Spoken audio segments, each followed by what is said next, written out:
čo to teda sú za informácie s tým Nord Streamom.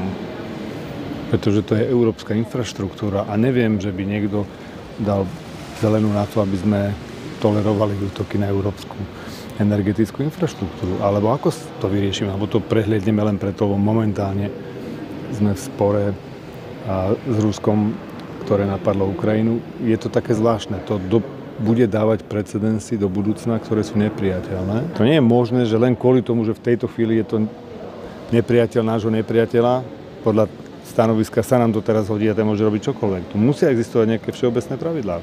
A dali vám nejaké odpovede, alebo náznaky odpovedí na tieto otázky? Tak v zásade sme potom diskutovali ešte o ďalších tých problémoch a správaní, ktoré súvisí s blokovaním, dajme tomu, ropy, respektíve nejakými sankciami, ktoré môžu mať budúci dopad pre Európsku úniu. To musíme odstrániť. Ak my máme pomáhať z našich zdrojov Ukrajine, nemôžu ich opatrenia zasahovať naše ekonomické záujmy. To je nepripustné. Stanovisko Roberta Fica pred rokom a pol, že vojna na Ukrajine nemá vojenské riešenie, bola označená ako proruská v tom čase.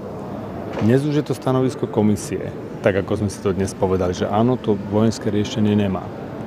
Koľko mŕtvych muselo prísť na tomto bojisku, aby sme zistili to stanovisko, ktoré bolo známe už pred rokom, že to bude jasné. Skrátka, vtedy sa urobili chyby v tom, že nezačali rokovania o miery a dnes sa to k tomu nejako neblíži, preto vlastne ten tlak na tie rokovania musí byť o mnoho väčšie. A na obidve strany. Ale pre mňa je tento posun smerom k tomu názoru, ktorý my hovoríme už rok a pol, že to nemá vojenské riešenie, zaujímavý a možno aj celkom ma náplňa optimizmom, že nakoniec prídeme na správne riešenie aj tu v Európskej únii. Ďakujem. Môže v komisii to takto konkrétne teda, alebo že kto za komisiu to takto povedal? No, tak predsedajúci teda, Jozef Borrell. Jozef Borrell povedal, že proste áno, aj on hovorí o tom.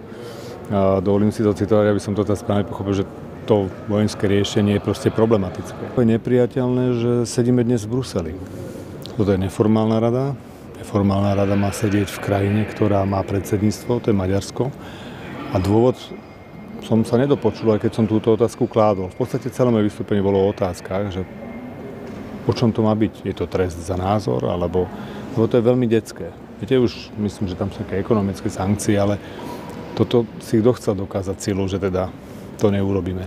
To nie je fér, ak tu máme hrať na pravidlách rovnosti, všetci prispievame, každý podľa svojich možností do jednotlivých projektov, má aj v tomto byť jasné pravidlá. Toto je nebezpečný precedens, ktorý sa niekedy prejaví v inej oblasti. Keďže som hneď v noci po skončení oslav Slovenského národného povstania odišiel som do Bruselu, aby som tu od rána mohol byť, tak sa chcem všetkým organizátorom, umelcom, každému, kto prispel k úspešným oslavom SMP, veľmi pekne poďakovať za to, že sme si naozaj dôstojne uctili túto pamiatku.